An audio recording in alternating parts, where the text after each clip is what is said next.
Cette capsule vous est présentée par la boutique Maixu pour vos peluches et articles décoratifs geek. Ici Sarah de Ciné Techno et voici ma critique du documentaire Tokyo Olympiad, paru sur Blu-ray chez Criterion. En octobre 1964, Tokyo accueillait les tout premiers Jeux olympiques d'été en Asie. Pour documenter l'événement, le réalisateur de films de fiction Kon Ichikawa fut choisi parmi ses congénères. N'étant pas issu du documentaire et ne s'intéressant pas au sport en tant que tel, Ichikawa a voulu capter l'élément humain derrière les épreuves sportives. Pour ce faire, il a eu recours à une équipe d'une centaine de caméramens équipés de caméras couleur ou noir et blanc avec téléobjectifs. Ainsi, nous obtenons un film documentaire de près de 3 heures qui met l'accent sur la nervosité, la déception, la détermination et la joie des athlètes, qu'ils soient champions ou bons derniers. Certains athlètes se démarquent néanmoins du lot, notamment le marathonien éthiopien Abebe Bikila, qui s'était fait remarquer aux Jeux de Berlin en 1960 pour avoir couru nu-pieds. Cette fois-ci, il est doté de souliers de course et malgré une appendicite traitée un mois avant les Jeux de Tokyo, Abebe a réussi à dominer de nouveau son sport.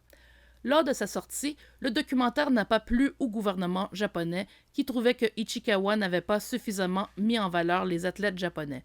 Cependant, son but n'était justement pas de faire un film de propagande, mais plutôt de valoriser l'universalité des Jeux olympiques.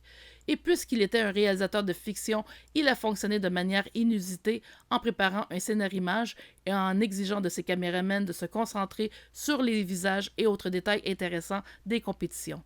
En utilisant des téléobjectifs, il a aussi réussi à capter au naturel les athlètes qui ne se doutaient pas qu'ils étaient filmés de près. Le recours au ralenti et au noir et blanc accentue aussi la beauté athlétique des participants. Criterion avait lancé une première édition de Tokyo Olympiad sur DVD en 2002. On ne retrouve que 2 éléments de cette ancienne mouture sur le nouveau Blu-ray. Une entrevue donnée par Ichikawa à la télé japonaise en 1992 et la piste de commentaires par Peter Cowan. Le texte du feuillet par George Plimpton a été remplacé aujourd'hui par un essai signé James Quant. La nouvelle édition comprend également des entrevues avec Ichikawa avant et après les Jeux de 64, un nouveau documentaire de 30 minutes avec le fils de Ichikawa, sa monteuse et le caméraman qui a capté la course d'Abebe, une entrevue avec le producteur chargé de la restauration, Adrian Wood, ainsi que 80 minutes de séquences coupées du montage final. La nouvelle restauration en 4K, effectuée à partir des négatifs, est tout simplement époustouflante.